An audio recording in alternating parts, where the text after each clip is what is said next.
자, 나리스 TV 오늘 나눠볼 얘기는 이 책입니다.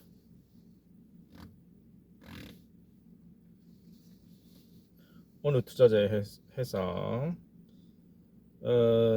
이게 이제 이 지은이가 그 제시 리버모라는 사람의 일대기를 근거로 해서 이제 그 제시 리버모라는 인물을 이 책에서 레리 리빙스턴이라는 이름으로 바꾸어서 어, 그 인물의 어떠한 전설적인 투자자인데 그 인물의 일대기를 근거로 해서 쓴 책입니다.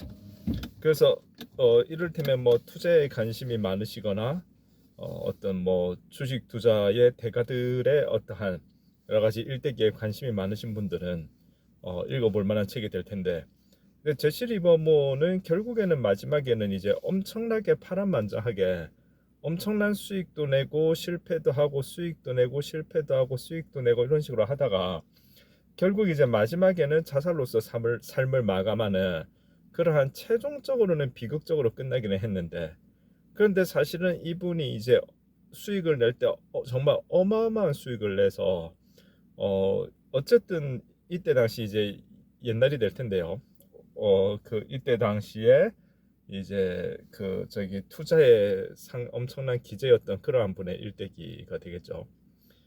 근데 이제 결국에는 자살로 마감했다는 그 사실 때문에 항상 이 어떤 뭔가 이 내가 이제 돈을 투자해서 이제 쉽게 얘기해서 이 주가 주식의 어떤 흐름에 맞춰서 투자를 한다라고 하는 것이 이 엄청나게 많이 벌었다라고 해도 그렇게 쉽게 낙관하고 접근할 수는 없는 속성이 확실하게 있다라고 하는 것을 다시 한번 생각하게 되고요. 그래서 우리가 이런 분들의 어떠한 일대기를 보면서 너무 방심하거나 너무 이제 낙관하거나 하지 않고 늘 오히려 경계하는 습관을 가짐으로써 뭐 가장 최고의 수익률을 내는 사람이 안 되어도 관계 없잖아요. 그 투자 시장이라고 하는 그 세계 안에서 내가 끊임없이 하수분처럼 어쨌든 최종적으로는 수익을 남겨내면서 잘 버텨내는 것만 해도 정말 위대하고 대단하신 분들이시다라고 하는 것을 다시 한번 깨닫게 되는데요. 어찌되었건 지금 이 제시 리버모라는 이 인물, 그러나 이 책에서는 레리 리빙스턴이라는 이름으로 나오게 되고요. 그래서 이제 이 책의 이름 그대로 레리 리빙스턴이라고 이제 지칭을 해서 해보자면은 어쨌든 마지막에 근데 여기서는 이제 레리 리빙스턴이 자살하고 이런 내용이 나오진 않아요. 이 책은 이제 어쨌든 이제 잘 나갔을 때, 최종적으로는 성공했을 때까지 이야기이기 때문에 그래서 이제 그렇긴 한데 어쨌든 그래서 상당히 이제 볼만하고 투자 철학이 잘 담겨 있는 책이 될 것입니다. 그래서 이제 여기 추천사랑 또 그 밖에 내용이 약간 발췌한 부분이 있는데 몇 개만 읽어보고, 그래서 이제 책의 특성이 어떻고 어떠한 메시지를 담고 있다라던가 그런 걸 좀 어느 정도 느낄 수 있게끔 하고 그래서 이제 그러한 내용들 그런 것들을 느낄 수 있는 내용들을 좀 읽어보고 그러고 이제 마무리를 하겠습니다. 추천사. 자, 이 책에 나오지 않는 그의 삶에 대한 이야기를 몇 가지 소개한다. 전설에 의하면 그는 3살 반 때 글을 읽고 쓸 줄 알았으며 5살 때는 경제신문을 읽었다. 그러니까 이것만 해도 이 주인공이 되는 사람이 굉장히 이제 실질적으로 경제에 있어서 상당히 이제 천재적이라는 걸 알 수 있죠. 5살 때 경제신문을 읽었다. 이게 이제 과장이 붙지 않는다면 천재일 수밖에 없겠죠. 책의 첫 장에 나오듯 14살 때 일을 시작해 주식시장에 전혀 무작위하지 않다는 것을 스스로 깨닫고, 그러니까 어렸을 때 주식시장이 이렇게 그쪽 주식시장에서 어떠한 이제 허드렛 일을 하겠죠. 그러면서 이제 어떤 이 지표의 흐름을 보았더니 뭔가 무작위하지 않고 자기 나름의 규칙성이 있다라고 하는 것을 스스로 깨달았다고 하는 건데, 그러니까 근본적으로 어떤 개량적 마인드를 이 뭐랄까 거기에 대한 재능이 확실하게 있는 분이었다, 그런 거를 좀 우리가 엿볼 수 있습니다. 투기로 돈을 벌기 시작한다. 이 책이 발간된 것은 그가 46세가 되던 때로 여러 번의 실패를 반복했음에도 다시 더 큰 투자자로 일어섰다. 그러니까 이 이제 제시 리버모어, 이 책에서는 랠리 리빙스턴이라는 이름으로 나온다고 했는데요. 이 천재적 투자자인 제시 리버모어조차 여러 번의 실패를 반복했다는 게 나오고 있어요. 46세가 되던 때인데.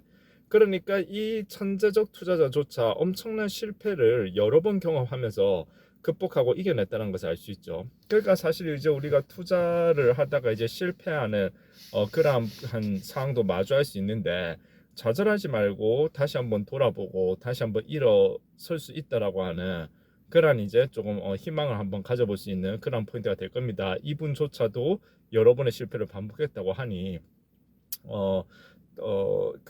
이 아까 이야기한 그러한 근거에 따르면 이 이제 천재적인 인물도 그러한데, 이 정도 천재가 아니라고 할 것 같으면은 실패를 중간에 경험하는 거야 얼마든지 있을 수 있겠죠. 그걸 딛고 일어서는 것이 중요한 포인트가 될 텐데요. 자, 그래서 우리는 이 책에서 그의 전설적인 투자의 장면들과 그의 깨달음을 뒤쫓아가는 즐거움을 느낄 수 있을 것이다. 그렇죠. 그래서 이제 그럼으로써 그의 깨달음이 나의 깨달음이 될 수 있게 해주는 그러한 책이다라는 것을 알 수 있습니다. 한편 책이 발간된 이후 그는 1929년 대공황 때 지금 기준으로는 무려 2조 원에 달하는 수익을 거둔다. 혹자 그 2조 원에 대공황 때 2조 원에 달하는 수익을 거둔다. 어마어마한 수익이죠. 대공황 때.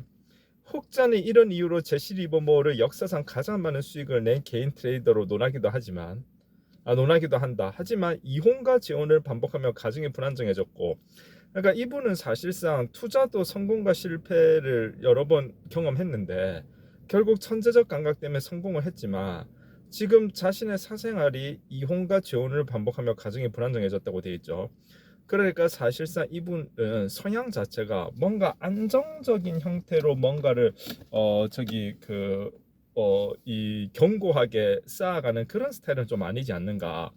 그러니까 뭔가가 이제 이 본능적으로 어떤 이 플럭추에이션이라고 하는 이 들락날락 위아래로 요동치는 것을 본능적으로 조금 이제 그러한 형태의 상황을 스스로 찾아가는 그러한 어떠한 심리적 흐름이 있는 분이었을 수도 있겠다라는 생각이 들어요. 그러면 이 주식시장 안에서 투자를 통해서 돈을 버는 것이 가장 이제 자신의 캐릭터에 맞는 형태가 되겠죠.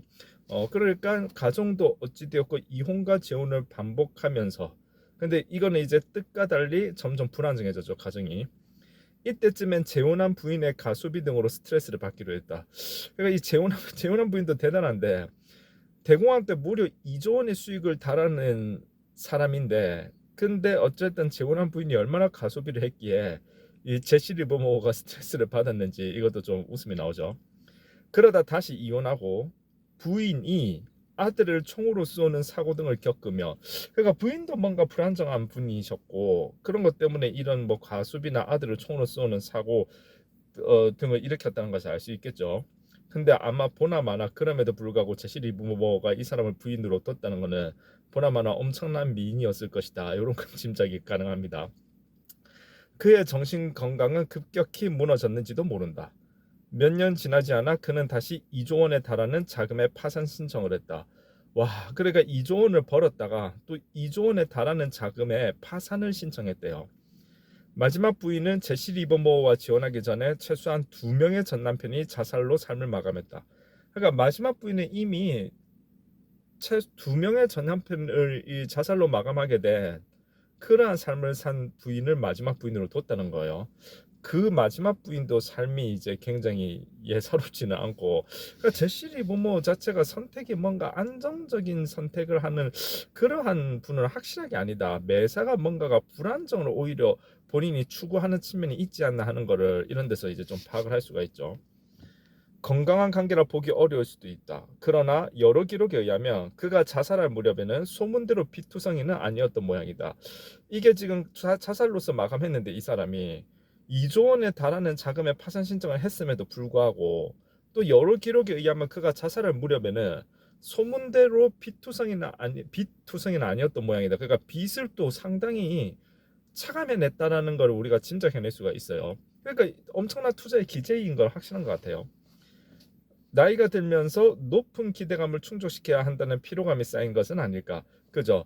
일단은 사람들이 투자의 기제로 이 사람을 보고 있고, 그러면 그 사람은 이제 사람들의 기대감도 있을 것이고, 또 자기 가족들이 어찌되었건 우리가 소비의 비가역성이라고 하잖아요. 한번 돈 많이 쓰기 시작하면은 그거를 소비를 줄이기가 어렵죠. 그러한 느낌으로 있을 테니까, 그리고 본인 삶도 아마 그럴 거고, 그러니까 계속 더 많은 수익을 내야 한다라고 하는 부담감. 하지만 나이는 점점 늘어가고요.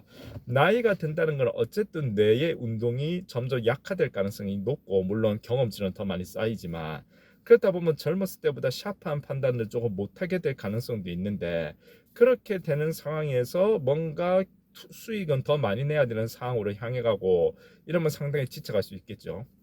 그러나 돈이 있다고 해서 저절로 행복해지는 것이 아님은 분명하다. 행복해지기 힘든 삶을 자신도 모르게 밟아 나갔음이 분명하다. 그러니까 이 추천서를 쓴 사람조차도 이 제시 리버모어가 행복해지기 힘든 상황 속으로 그 사람을 몰아갔던 게 아니냐라는 이야기를 마무리하고 있죠. 왜냐하면 부인을 선택하는 것도 너무 뭔가 안정적인, 제시 리버모어를 잘 서포트해주는 부인을 선택했다기보다는 뭔가 이제 가소비를 한다던가 뭔가 아무튼 좀 약간 심적으로 불안해 보이는 그러한 분들을 선택을 했다라는 거죠. 아마 뭐 그럼 보나마나 외모 보고 선택하지 않았나 그렇게 짐작은 드는데요. 물론 이제 이 이후에 뭐 여러 가지 내용들이 많이 있는데, 저는 지금 딱 깔끔하게 춘천사까지만 그렇게 읽었고요. 어느 투자자의 해상, 어찌되었건 전설적인 투자자에 대한 이야기입니다. 근데 이 책을 읽으면 어쨌든 이 제시 리버머라는 이름으로 주인공이 나오는 것이 아니고 이제 레리 리빙스턴이라는 이름으로 나오게 되는데요. 그 레리 리빙스턴이 바로 이 제시 리버모를 모델로 한 그러한 인물이다. 그렇게 봐주시면 될 것이고요.